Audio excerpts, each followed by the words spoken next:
हमारे साथ Congress senior leader CWC के मेंबर गुरदीप सिंह सब्बल सर मौजूद हैं। सर, किस तरीके से देख रहे हैं मोदी जी, आप कह रहे हैं कि जो आप मोहब्बत की दुकान खोले हुए हैं उसमें से झूठ का प्रचार कर रहे हैं आप लोग? इस देश में ये पहली बार हुआ कि जो मोदी जी का कट्टर समर्थक भी होगा, जिसको आप कहते हैं मोदी जी का भक्त, वो भी अपने घर में ये दावा नहीं करता कि मोदी जी सच बोलते हैं। इस देश में कोई व्यक्ति ये नहीं मानता है कि इस देश के प्रधानमंत्री झूठ नहीं बोलते। तो ये तो इमेज मोदी जी ने 10 साल में अर्जित की है कि उनके अपने समर्थक ये हद से ये कहते हैं राजनीति में सब चलता है। ये देश का दुर्भाग्य है कि प्रधानमंत्री की ऐसी इमेज बन गई, और इसलिए जब आज वो कोई भी बात कहते हैं तो जनता को उस पर विश्वास नहीं होता है, उनके अपने लोगों को भी नहीं होता। वो सिर्फ ये कहते हैं मोदी जी प्रचार में बहुत अच्छे हैं, वो ये नहीं कहते कि मोदी जी काम में बहुत अच्छे हैं, वो ये नहीं कहते कि मोदी जी सच बोलने में आगे हैं, वो ये नहीं कहते कि मोदी जी के विचार बहुत अच्छे हैं, वो कहते हैं प्रचार अच्छा है। तो ये तो मोदी जी को सोचना है कि भारत के प्रधानमंत्री की ये हालत आपने कैसे कर दी। जिस भारत में गांधी जी जैसे नेता हुए, जिस भारत में नेहरू जी जैसे नेता हुए, जिनके बारे में जनता ये कहती थी और पूरी दुनिया कहती थी कि अगर वो नेता हैं तो सच के सिवा कुछ नहीं बोलेंगे, ये पूरी दुनिया में था ना। जब हम कमज़ोर थे, हम आज़ाद हुए, हमारे जैसा इतना बड़ा मुल्क जिसमें गरीबी थी, जिसमें कुछ बनता नहीं था, उसको पूरी दुनिया ने नेता माना था। क्यों? नैतिकता की वजह से, हमारे मॉरल वैल्यूज़ की वजह से और सच बोलने की वजह से।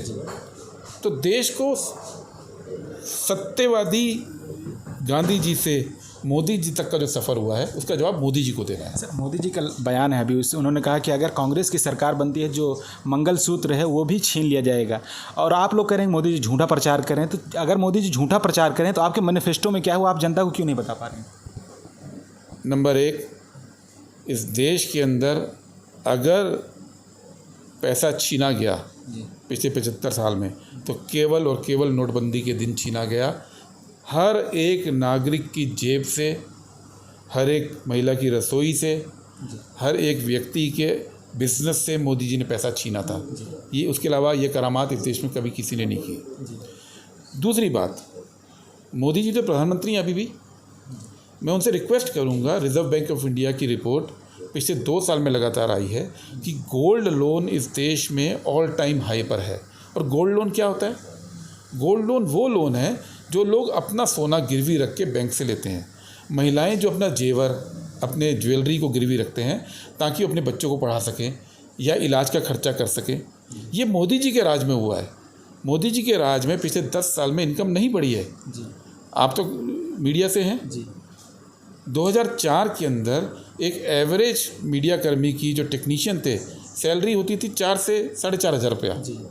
2014 में जब हमारी सरकार गई तो 35 से 40 हज़ार तक पहुंच गई थी बड़े शहरों में, और छोटे शहरों में 30 हज़ार तक। आज 10 साल बाद वो 35 से 40 हज़ार पे अटके हैं आप। 10 साल में मोदी जी के राज में सैलरीज नहीं बढ़ी, कांग्रेस के टाइम में 7 से 10 गुना बढ़ी थी।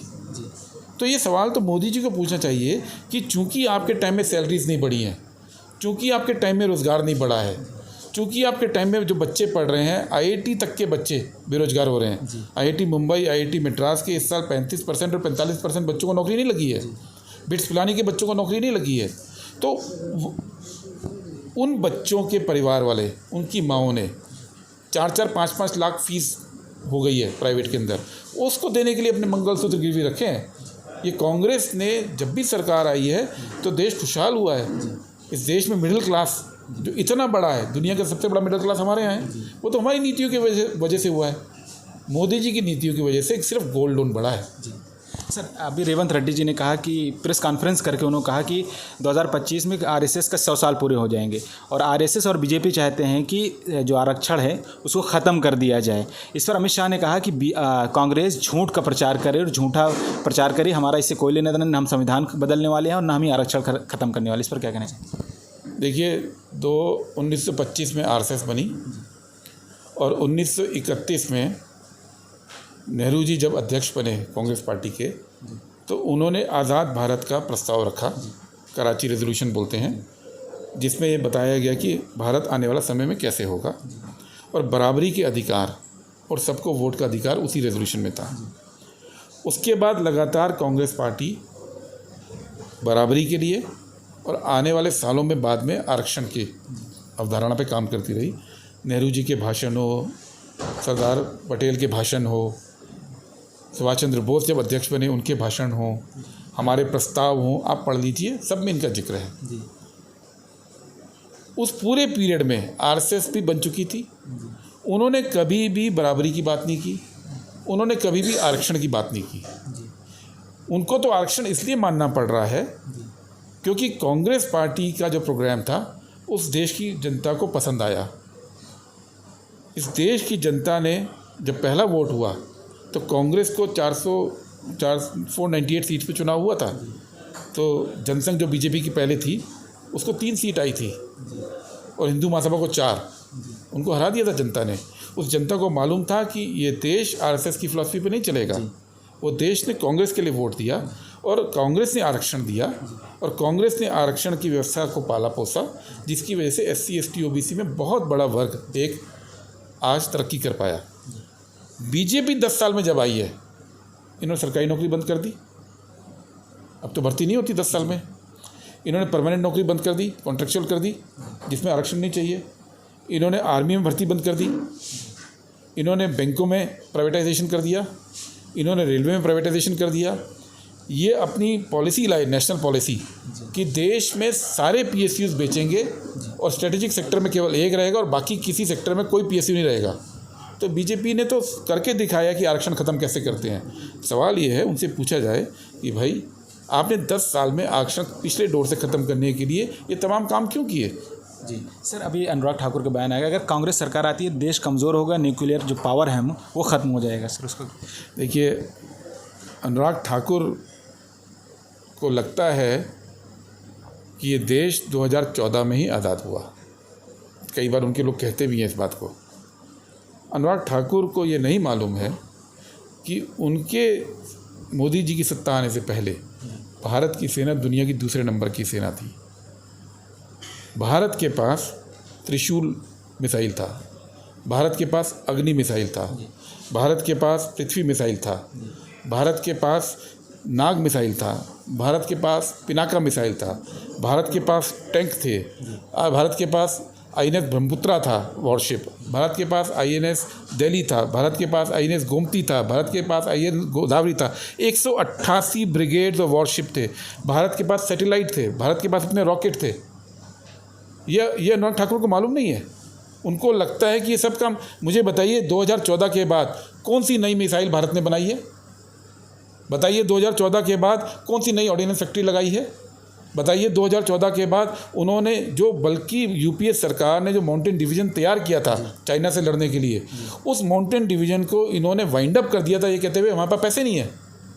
और जब चाइना में गलवान में किया तब दोबारा से खड़े हुए कि अब हमको दोबारा से जो है माउंटेन डिवीज़न चाहिए। इस बीच में 7 साल बीत गए थे। और अनुराग ठाकुर से पूछना चाहिए कि भारत की जो मिलिट्री डॉक्ट्रिन है आखिरी बार UPA के टाइम में 2006 में बनी थी। आज हम 24 में हैं।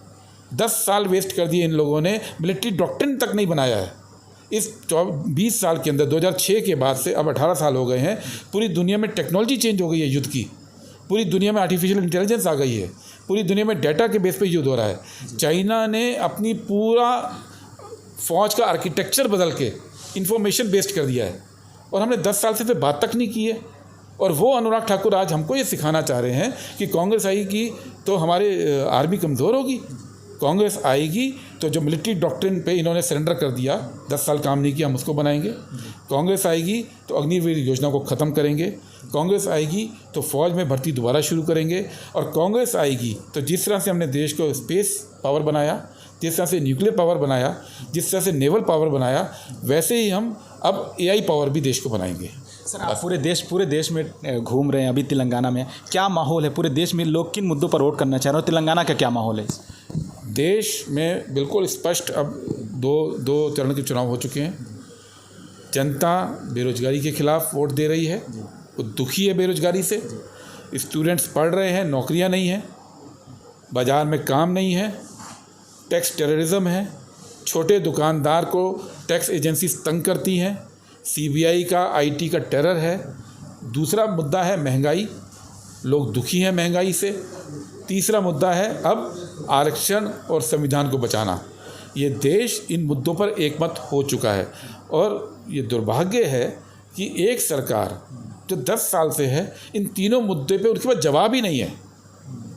वो इस मुद्दों पे झूठ फैला सकते हैं, लेकिन एक भी फैक्चुअल जवाब अभी तक प्रधानमंत्री या उनकी पार्टी के किसी व्यक्ति ने देश के सामने नहीं रखा है कि महंगाई को रोकने की उनकी क्या योजना है, रोजगार पैदा करने की क्या योजना है, और संविधान को बचाने के लिए वो कसम जो खा रहे हैं उसमें अभी तक उन्होंने कहीं ये नहीं बोला कि अनंत हेगड़े को, जिन्होंने ये बात सबसे पहले बोली, उनको वो निकाल रहे हैं पार्टी से, या अमित मालवीय जिनके कल से आप ट्वीट देख रहे हैं, जो उनके IT सेल के हेड हैं, उनके खिलाफ कोई कार्रवाई नहीं कर रहे हैं। जितने लोग जो RSS के गली मोहल्लों के अंदर आप सुबह जाइए तो बात अक्सर करते, आरक्षण के खिलाफ बात करते हुए नजर आते हैं, उनके खिलाफ कोई कार्रवाई नहीं कर रहे हैं। तो जब आप अपने लोगों पर कार्रवाई नहीं करेंगे तो हम कैसे मानेंगे कि आप आरक्षण के फेवर में और आप संविधान बचाना चाहते हैं। शुक्रिया सर बात करने के लिए। Thank you. अब बस।